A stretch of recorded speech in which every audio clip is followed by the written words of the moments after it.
A sports team isn't defined by its wins and losses. It's defined by how it responds to adversity and how willing it is to rise to the challenge. A rough season doesn't have to mean defeat, but for the athletes of Hilbert's women's lacrosse program, the struggle was more than the scoreboard. It was about keeping the team on the turf. I heard it straight from the athletic director, and then just like in conversation with my friends, like there were rumors about it before he officially told us, but just there was like a meeting about it, and then that's when like the whole team found out. I was really upset. The people, like all my teammates that were in the room at the time, were very like upset. A couple people were crying. We were like trying to have a conversation and like asking, why is this happening to us? Like, what's the reason? Like, kind of comparing it to other teams at this school, like trying to figure out why. Like, it was just really upsetting for us.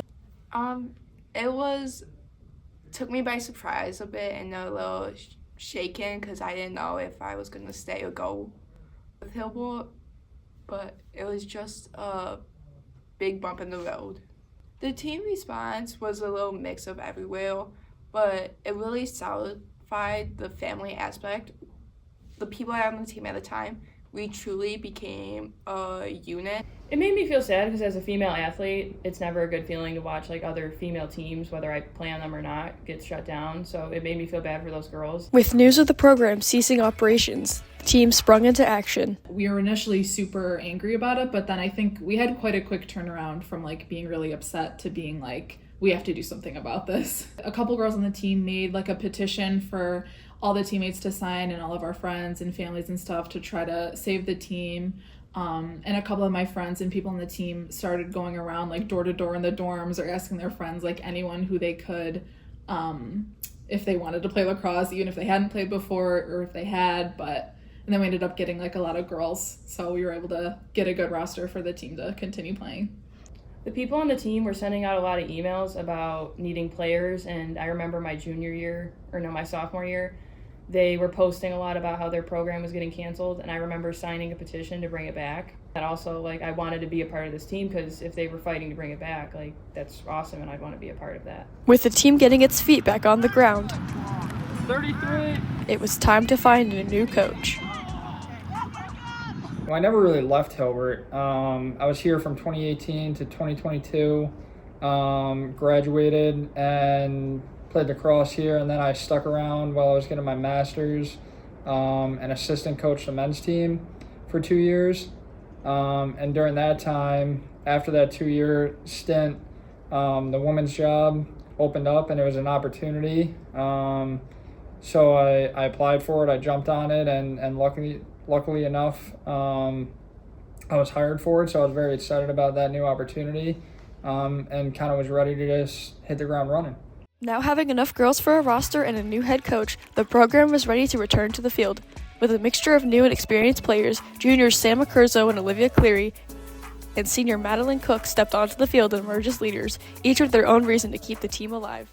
Lacrosse was like the community at this school for me, and so it was really important to try to keep that and like stay close with my friends and be like feel like more a part of the college that way. Lacrosse for females is like a starting to grow, but it's not there yet. And I also help coach younger people back home, younger girls, and I couldn't look them in the eyes and be like, I gave up on this opportunity, but you guys should continue going. I think the strength and the willpower behind the girls doing it, we have a lot of talent on this team, and we have a lot of hard-headed girls in the best way possible, and so seeing them fight so hard for something they care about, that makes it all worth it at the end of the day.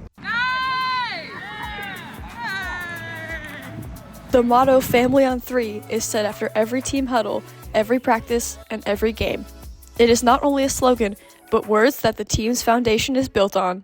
It means everything, and I stole that from my playing years at Hilbert, as well as from one of my mentors, Coach Carberry with the men's team. That was kind of our motto throughout my years while playing. And I figured that was the best way and best thing to incorporate into this program at the time. And we continue to do that every day because put lacrosse aside, family atmosphere, family perspective of things is way more important. I care more about the student athletes' long-term success in the sense of their lives, their career, everything after lacrosse. Lacrosse is just a great stepping stone and kind of bridge to the gap of building those relationships. We are a family, and it's not just these random people that we're playing our sport with. The idea of community and being able to do it together, and that like we care about each other and we want to like keep that idea as a team. Family to me means we can be at each other's throats on and off the field. We don't always align, but once we're together, at the end of the day, we know it's going to be okay. You can argue with your family, but you call them at 3 a.m., they're going to have your back. Family to me means just having people that even if you kind of bicker back and forth a little bit, you know that they'll have your back at the end of the day. And it's people that you would give it your all for and always put your best effort forward, not only for yourself, but for them as well. It's people you can trust and people who you know will always have your back. Despite the setbacks, Hilbert women's lacrosse is continuing to grow.